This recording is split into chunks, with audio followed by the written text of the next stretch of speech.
Então vamos lá, o objeto do nosso trabalho agora é a respeito do poder constituinte derivado reformador, aquele que permite a reforma do texto constitucional ou a sua revisão.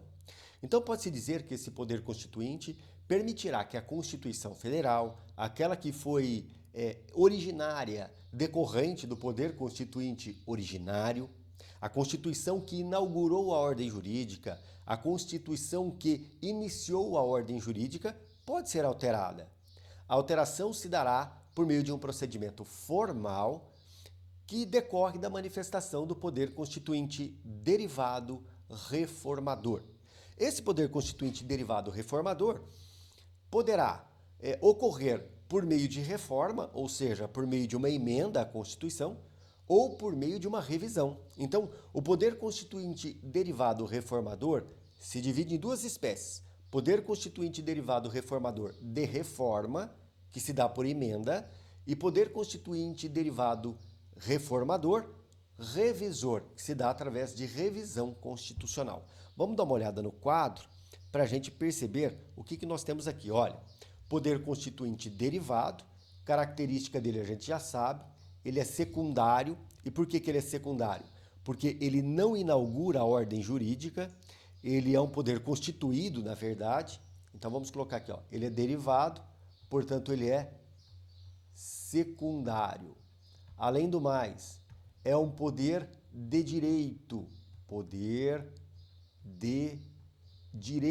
ou jurídico, porque retira força de uma ordem jurídica pré-estabelecida, que é a Constituição Federal, né? Então, esse poder constituinte reformador, permitirá a alteração da Constituição, a alteração do texto constitucional por meio de um procedimento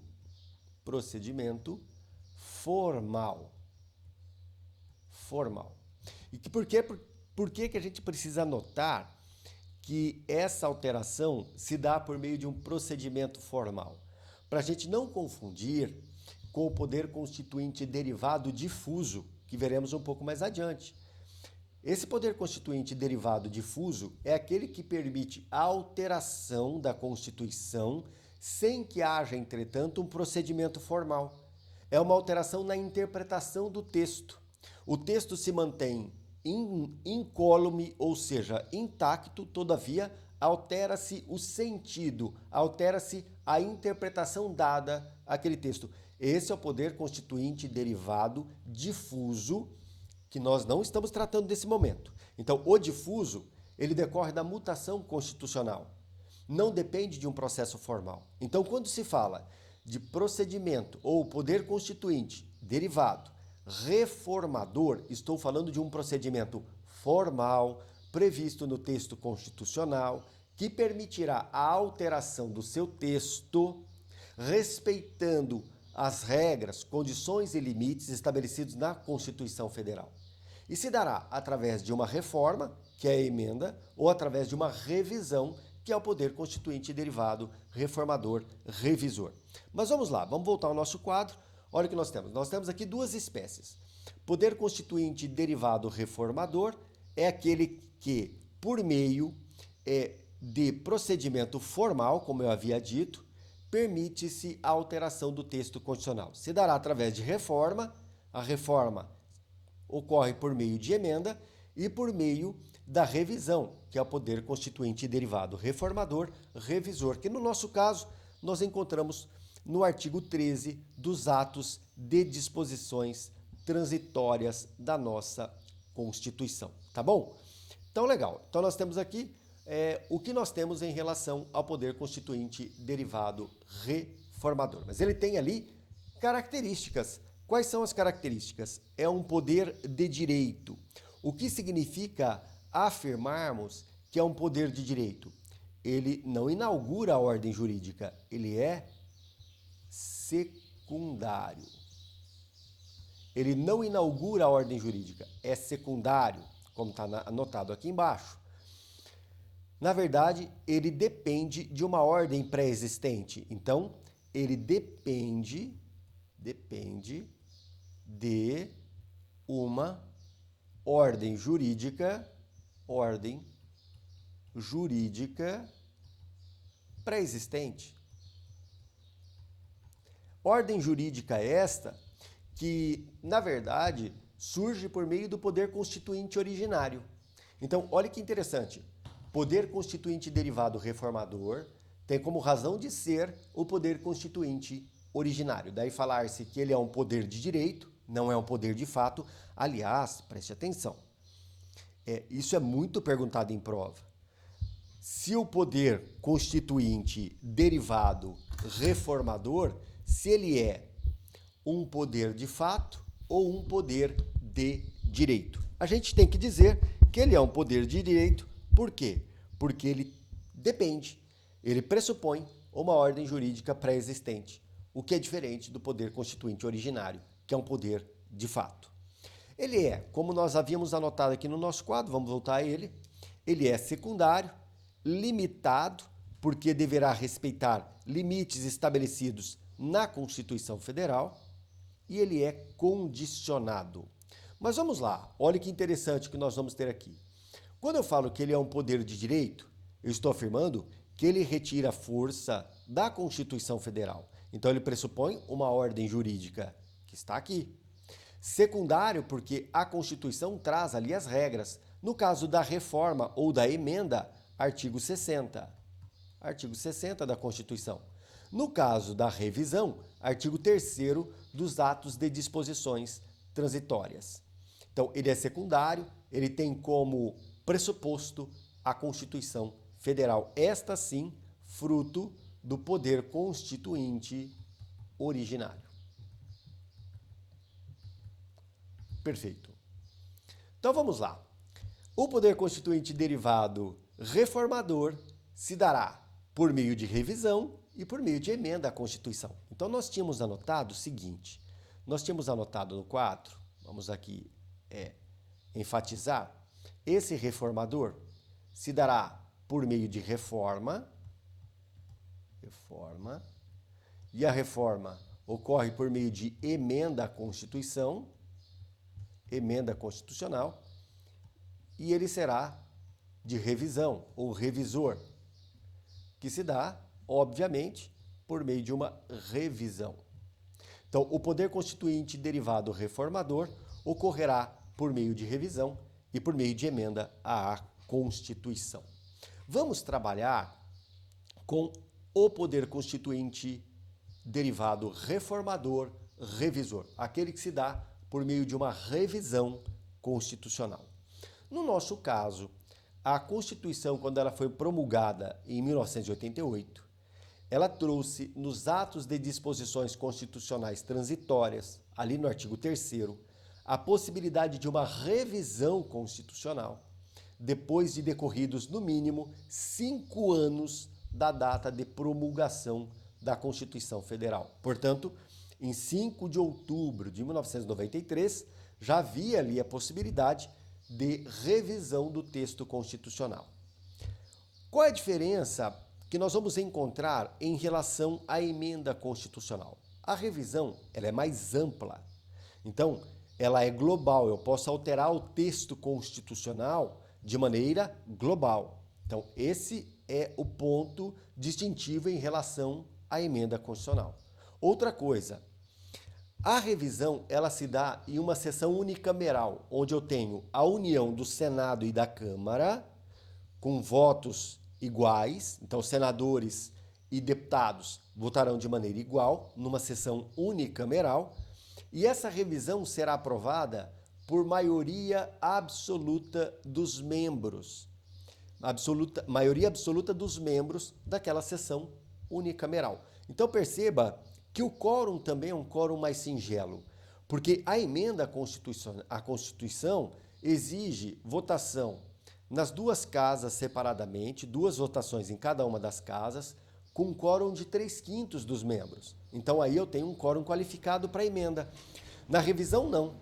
Na revisão, eu tenho uma sessão unicameral, reunião das 2 casas em uma única casa, que é o Congresso Nacional, maioria absoluta dos membros, e essa revisão tem que se dar no prazo mínimo de 5 anos a contar da promulgação da Constituição. Então, A revisão tem essas características que nós encontramos ali no artigo 3º dos atos de disposições transitórias da nossa Constituição Federal. Então vamos lá, olha.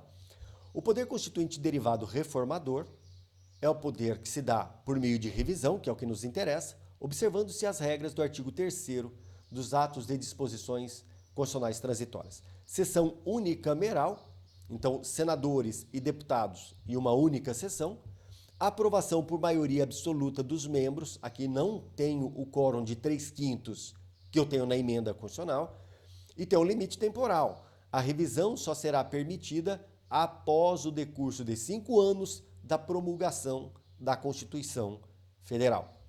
Aqui, obviamente, por se tratar de uma revisão, há possibilidade ampla de alteração do texto constitucional. Então, se formos fazer aqui uma comparação singela, é o seguinte: emenda toca em ponto específico. Emenda tem quórum de 3/5, 2 votações em cada uma das casas. Portanto, um quórum qualificado. Quando eu falo de emenda, ela pode ocorrer quantas vezes for necessário, bastando que o titular do Poder Constituinte entenda que é o caso de emendar a Constituição.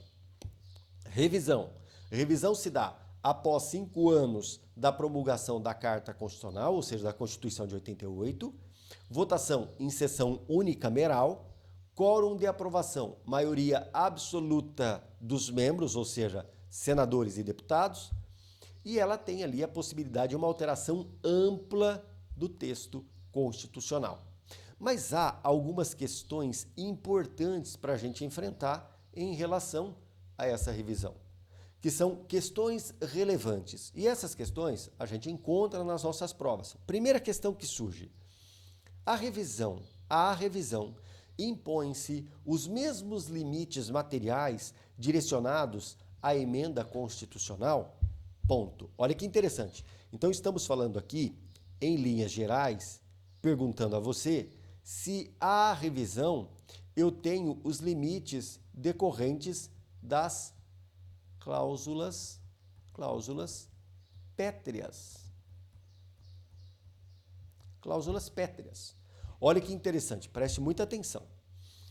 Aqui a gente tem que deixar muito claro que, de acordo com o Supremo Tribunal Federal, que precisou deliberar a respeito disso, o poder constituinte reformador, revisor, que se dá através de revisão, obviamente, também sofre os limites das cláusulas pétreas.